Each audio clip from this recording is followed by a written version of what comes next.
শালা কি গরম রে আজকে। শালা সূর্যকে যদি ধরে আনতে পারতাম তাহলে ওর পাছার মধ্যে ধরে আমাদের পুকুরে নিয়ে 10 বার জলে চুবাইতাম। ওই হারামজাদা পেট মোটা হালকা এখানে বসে বসে বাতাস খাওয়া হচ্ছে না, জলদি খেতে যা, ছাগলটা নিয়ে আয়। তুমি শুধু শুধু আমাকে বকা দাও, যাচ্ছি তো কি গরম দেখ না তুমি।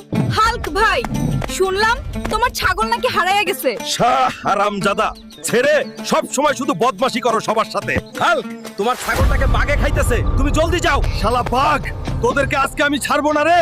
আমার ছাগলের দিকে নজর দিছস? ওই শালা বাঘের বাচ্চা, তোদের বাচন নাই রে।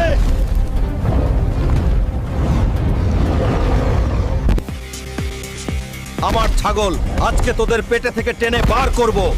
হারামজাদা বাঘ রে,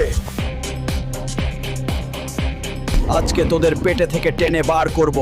হারামজাদা বাঘ, আমার ছাগল খাইছস, এখন তোদেরকেই আমার ছাগলের কাজ করতে হবে। হাল্ক ভাই,